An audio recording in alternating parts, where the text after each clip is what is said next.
Buku menirutan ini ditulis oleh Muhammad Taqi Misbayasdi, seorang ulama keanaman Iran. Adapun subjudul yang diangkat adalah antara yang terjadi dan yang mesti terjadi. Terjemahan bahasa Indonesia buku ini diterbitkan oleh penerbit Al-Huda pada tahun 2006. Buku setebal 227 halaman ini kemudian tersusun ke dalam 9 bab atau pasal. Izinkan resenter membahasnya ke dalam 3 garis besar, yaitu ruang lingkup akhlak, akhlak dan tanggung jawab, serta relasi akhlak dengan agama. Akhlak didefinisikan sebagai karakter yang melekat pada jiwa seseorang yang membuat penyandangnya melakukan sesuatu tanpa berpikir secara mendalam. Jika merujuk kepada ungkapan Lao Tse bahwa pikiran mengubah perkataan, perkataan mengubah tindakan, tindakan mengubah kebiasaan, kebiasaan mengubah karakter, dan karakter mengubah takdir, maka akhlak dibentuk dari pengulangan kebiasaan seorang manusia yang kemudian mengkristal menjadi suatu karakter yang kemudian kita sebut sebagai akhlak.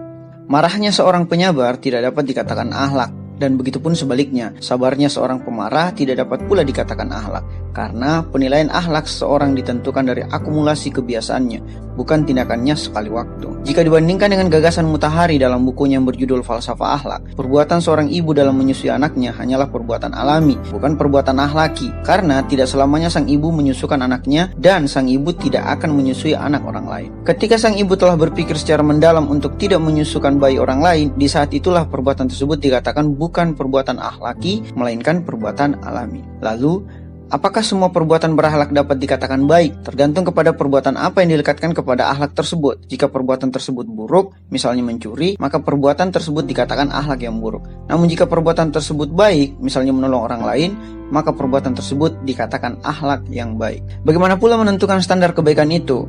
Kaum Asy'ariyah memandang bahwa kebaikan adalah apa yang diperintahkan Al-Quran dan keburukan adalah apa yang dilarang oleh Al-Quran. Sementara kaum Adliyah memandang bahwa kebaikan adalah apa yang diabstraksi oleh akal budi sebagai sesuatu yang baik dan keburukan adalah sesuatu yang buruk pula bagi akal budi. Nah, meskipun materialisme barat menyatakan bahwa akhlak itu relatif, pandangan Islam dan sebagian kaum intuisionisme seperti Immanuel Kant menyatakan bahwa akhlak itu absolut, guys. Kecenderungan materialisme dalam merelatifkan akhlak pada gilirannya akan membenturkan akhlak masyarakat yang satu dengan akhlak masyarakat yang lain. Padahal, apapun jenis masyarakatnya, kelas sosialnya, agamanya, jenis kelaminnya tetap menggunakan standar moral yang sama, yaitu akal. Sehingga abstraksi akal tersebut kemudian dapat menjadi pedoman untuk menghukumi keabsolutan akal. Menurut Taqi Misbayasdi, manusia memiliki 4 tanggung jawab.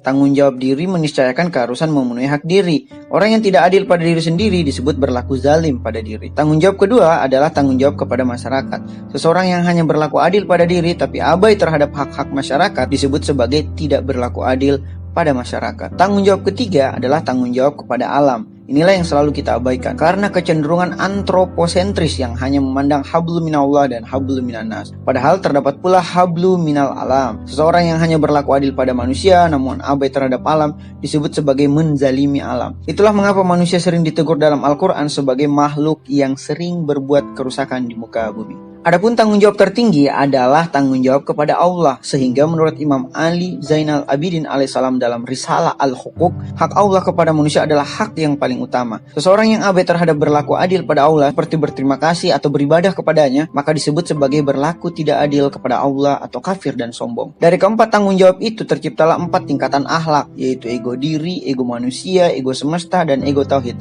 Atau akhlak diri, akhlak kepada manusia, akhlak kepada semesta, dan akhlak kepada Allah.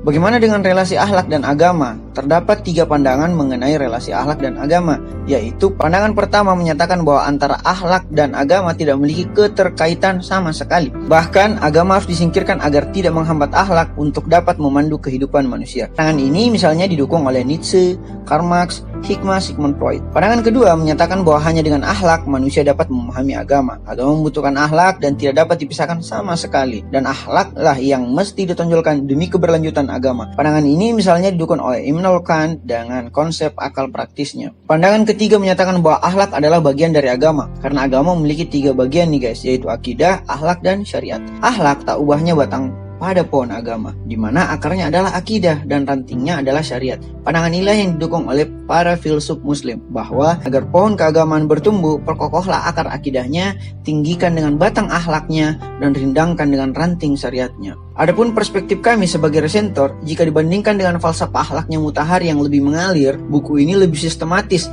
namun agak berat bagi para pembaca pemula. Peristilahan teknis ilmu filsafat membuat buku ini agaknya lebih tepat dijadikan buku teks dalam pelajaran filsafat akhlak. Problematika pemilihan judul yaitu meniru Tuhan tampaknya demi kebutuhan pemasaran saja. Kalaupun harus dicarikan relevansinya bahwa meniru Tuhan adalah upaya berakhlak dengan akhlak Allah. Bagaimanakah akhlak Allah itu? Lihatlah dalam diri Rasul Shallallahu Alaihi Wasallam yang merupakan cerminan Tuhan di muka bumi. Karena tujuan diutusnya Rasul Shallallahu Alaihi Wasallam sebagaimana dalam sabdanya adalah untuk menyempurnakan kemuliaan akhlak. Ada pertanyaan?